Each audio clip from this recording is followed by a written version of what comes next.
Hi everybody, I'm Joe. And I'm Mary. And we're Book Buds! And today, to celebrate our Christmas season, Mary is talking about a whole bunch of Debbie Macomber Christmas novels. Yes, this woman writes one every year. It's amazing. She has so many Christmas novels. So this year, her new one is called A Christmas Duet, but I can't get my hands on that because I'd like to get them from the library.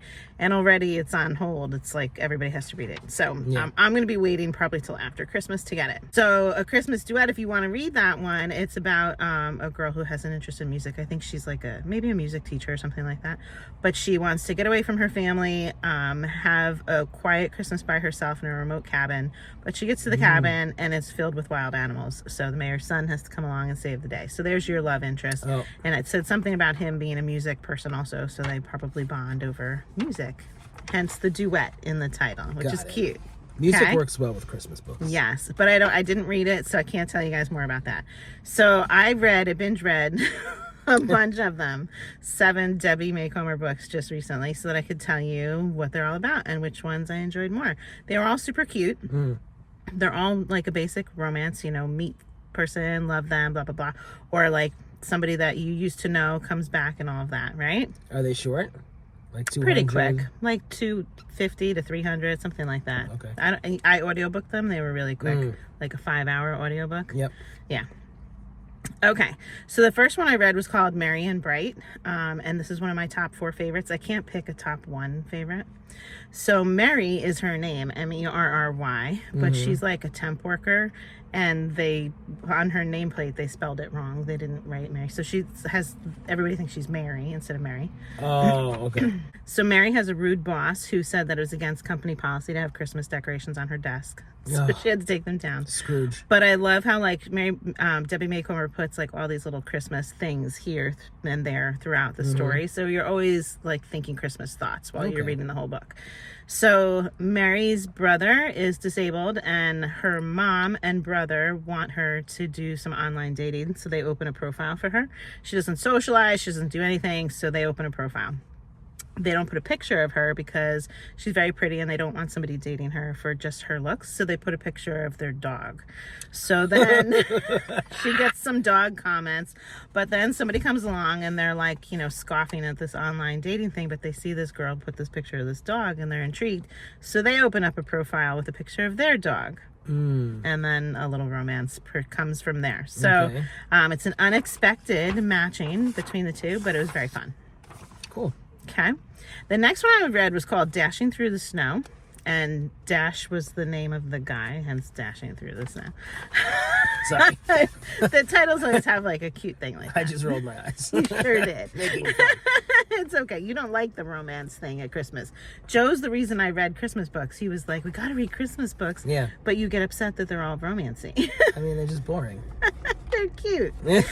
Anyway, Dashing Through the Snow is one of my lesser of my favorites through these because so this girl is online trying to get on a plane to go home and surprise her mom for Christmas. They won't let her on the plane. They don't say why, and she's causing a scene about it. The guy behind her online, they offer him standby. They didn't offer her standby, and she's like really mad. But neither one of them gets on the plane. She goes to rent a car. He's online behind her to rent the car. There's a whole little scene fiasco there about renting the car. And they end up being in a car together. She's with this random stranger going to Seattle. Okay. So it's a cute little adventure, the two of them getting to know each other, riding in the car together and like stopping in a sketchy town and like having different adventures along the ride. Yeah. But the weird part was she wasn't allowed on the plane because she was on a terrorist watch list. And so she was like a no-fly person. What? And the person that refused her the plane ticket like didn't follow protocol, so the FBI didn't show up to arrest her. And what is going on? It's totally disjointed. It doesn't fit in a Christmas It's not story. very Christmas. A terrorist. No. Right. And she's not. And so, like, every so often you interrupt the little love story by, like, the FBI agent, like, almost tracking them down. And it's like, this is dumb. Really, really dumb. Because they had the wrong person.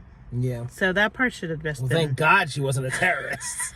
Imagine. What kind of a Christmas novel is this? All right, the next one I read was 12 Days of Christmas. This one was really cute. Julia had a real Scrooged neighbor. His name was Cain. and he would never smile. She couldn't engage him or anything like that. And one day she finds him stealing her newspaper, and she's like, what the hell, that's my newspaper. And he's like, pick up a different one, somebody took mine. And she's like, I am not taking somebody else's newspaper. So she's so mad, she goes and she blogs about it, and she's like, you know what, I'm gonna kill this guy with kindness. There's 12 days left till Christmas. Let's blog about it and see what happens. I'm gonna bring him Christmas cookies, I'm gonna like sing Christmas songs, all this stuff, and like try to break him down, right, make this guy smile. So it's very cute the way that the romance between them develops. I loved it. The blogging was funny, and it was interesting because it would inspire other people to try acts of kindness, and it was good for me to like also reflect in my own life. Like, if you lay out that kindness there to people, you never know how it can really change the holiday season. Oh, that sounds nice. When you first presented it, I pictured him as an old man, like a crotchety neighbor. Yeah. So then when you said romance, I'm like, oh, okay, she's going for like, a sugar daddy. No. Same age. Just, really grumpy and wanted to be left alone. Yeah. Didn't appreciate her chipper attitude and all that. Okay. Yeah. Okay, the next one I read was called Dear Santa, and this was also one of my top 4. So Lindy was down on her luck, and she was looking through some old Santa letters that she had written when she was a kid. And one time she asked Santa, can you please give so-and-so some coal in his stocking? Because he was like a real jerk in school to her. And so then, years pass, she doesn't see that person. She comes back home, and now she bumps into this person, and she feels bad about how she had wished this on him, right? But her life is not going so well, so she's like, I'm going to write a letter to Santa this year and say what I want. I want some new friends, supportive friends. I want, like, a man in my life that's going to be really good to me and whatnot.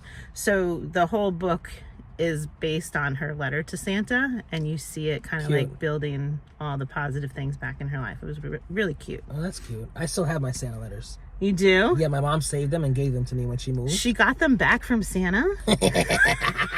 It's so funny to read. That's Books amazing. are always on there. I'm like, okay, I'm very consistent in my life. How cute is that? Yeah. I love it.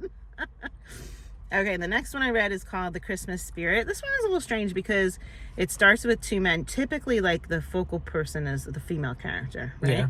So this started with 2 men, and they were, one was a pastor and one was a bartender, and they were like best friends.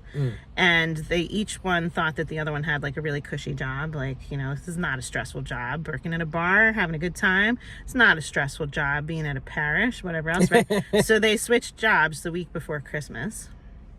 Neither one could cut it in the other one's position. They both had like a really hard time, but they both brought like a different spin to things too. So like if the bartender was having difficulty with a certain aspect of that position, like the pastor came up with some ideas that helped the business, and vice versa.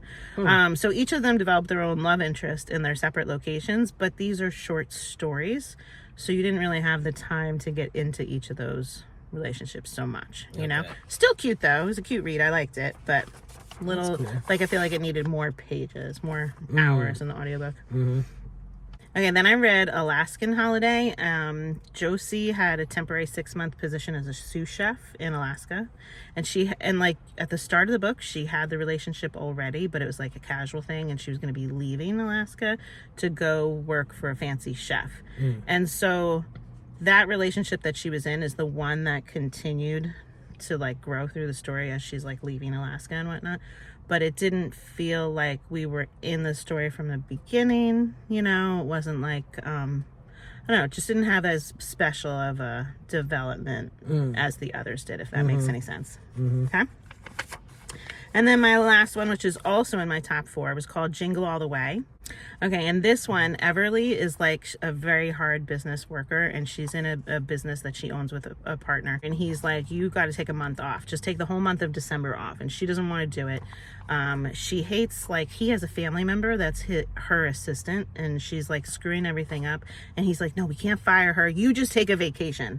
And she's really mad about that. So the assistant knew that like she wanted to fire her, so she was getting back at her, and she booked, instead of a luxury cruise, which she told her it was, she booked like an adventurous Amazon trip. Oh. And so here Everly packed like, you know, fancy shoes and high heels and whatever. She didn't have the clothing that she needed for an Amazon trek, you know. God. So there were some interesting adventures along the way where she's like almost dying. And the tour guide was the person that she ended up falling in love with. It was a very cute story. I loved it. It was different from all the others, so it stood out and it was engaging and fun. How was the Christmas spirit in that one though? I mean, they're in the Amazon. Yeah, I'm trying to remember okay. So in that one, it was early December that she started the trip, and then towards the end of December, she was going home for the holidays, and so you'd spend some time home with her family at the holidays, and then, you know, I don't want to spoil their relationship, but they do get together. So integrating him into the holiday and all of that as well. I mean, Debbie Macomber really, throughout the whole book, does keep dropping Christmas here, there, and everywhere. It's like she's sprinkling jingle bells all over the place, you know? It's so Last year when I read a bunch of Christmas books, it was all different authors, and some of them would like just end with a little bit of Christmas or like, you know, have some snow in it or something like that, but it didn't always exude Christmas. There's Christmas all over the place with Debbie Macomber, which is cool. Oh, nice. Yeah. Great. So there you have it. Those are a bunch. Do you guys think you'll read any of hers? Have you ever read any of hers before? Let us know. And if you're enjoying Book Buds, give us a thumbs up. And share us with your friends. And subscribe to our channel, Book Buds! Thanks for watching. Be sure to subscribe. There's a spider on the outside of your window. Inside? Outside. Can you put the window up? Good God, it's... Oh, God. Oh, thank God. Okay. Mary. No problem. It was making me nervous. Crisis averted. This seems very small. Does it fit? Oh, that's so cute on you. Does it fit you? Yeah. Okay. This is so Oh, fun. look, it lights up. It's too sunny. I feel like this is supposed to turn up. Oh, yeah. Yeah, and oh, look, it is flashing. Can you see that, guys? Where? The color. If it was Oh, yeah. dark, you'd see it. Pom-poms.